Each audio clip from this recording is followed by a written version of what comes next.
पुढची बातमी, वाघांच्या शिकारीचं आंतरराज्यीय कनेक्शन उघड झालंय। राजुरा तालुक्यामध्ये अजित राजगोंड याला अटक केल्यानंतर धक्कादायक अशी माहिती समोर आली आहे। नाव अजित राजगोंड, पेशा वाघांची शिकार। हा चेहरा जरा निरखून बघा, कारण हा आहे कुख्यात शिकारी गोंड।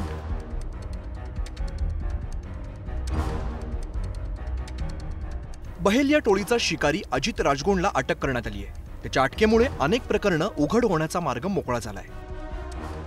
मध्य प्रदेशातील बहेलिया टोळीने 2013 ते 2015 या 2 वर्षात अजित आणि त्याच्या 2 भावांनी विदर्भात 19 वाघांची शिकार केल्याचा संशय आहे। अजित राजगोंडला 2015 मध्ये अटक करण्यात आली होती। सप्टेंबर 2024 मध्ये तो जामिनावरती बाहेर आला।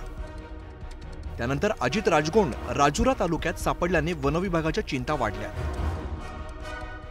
साहित्य सापडलं जे की तस्करीमध्ये किंवा पोचिंगमध्ये ॲक्टिव्हली वापरलं जातं। त्याच्यानंतर आम्ही त्याच्या घराची, जिथं तो डेरा टाकून राहत होता, त्या झोपड्यांची चौकशी, झाडाझडती घेतली असता त्याच्यामध्ये आम्हाला काही वेपन्स आढळून आले। त्याला आम्ही जेव्हा अटक केली तेव्हा अटक केल्यानंतर त्याच्या कबुली जबाबानुसार त्याचे सह आरोपी जे होते, त्याच्यासोबत राहणारे 5 महिला आरोपी होत्या, त्यांना सुद्धा आम्ही अरेस्ट केलेली आहे। वाघांची शिकार करणारा कुख्यात शिकारी अजित राजगोंडला 25 जानेवारी रोजी अटक करण्यात आली होती। अजित राजगोंडचे संबंध मेघालयमधील माजी सैनिक लालनई संघ सोबत असल्याचं सिद्ध झालेलं आहे। त्यानंतर विशेष पथकाने लालनई संघला ताब्यात घेऊन राजुरामध्ये आणलं, तर अजित राजगोंडच्या चौकशीत वन्यजीव मारून लपवून ठेवलेली जागा समोर आली आहे। खोदकाम केल्यावरती काही वन्यजीव अवशेष मिळाले। या बहेलिया टोळीचा चीन मार्गे असलेला आंतरराष्ट्रीय व्यापार स्पष्ट झालाय। 25 जानेवारीला अटक झालेला अजित राजगोंड हा बहेलिया गँगचा म्होरक्या आहे।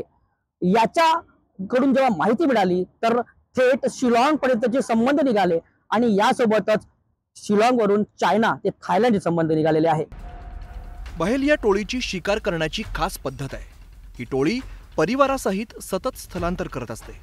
वाघाचा अधिवास असलेल्या गावात वेशीवरती ते झोपड्या टाकून राहतात। त्यानंतर स्थानिकांकडून वाघांची माहिती घेतात, सापळे लावून वाघांची शिकार करतात।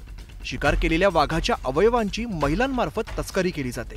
या टोळीचं आंतरराष्ट्रीय पातळीवरती नेटवर्क पसरलेलं आहे। अजित राजगोंडच्या अटकेमुळे वाईल्ड लाईफ क्राईम कंट्रोल ब्युरोने देशातील सर्व व्याघ्र प्रकल्प आणि वाघ असलेल्या क्षेत्रांना रेड अलर्ट जारी केलेला आहे। हैदर शेख, न्यूज 18 लोकमत, चंद्रपूर।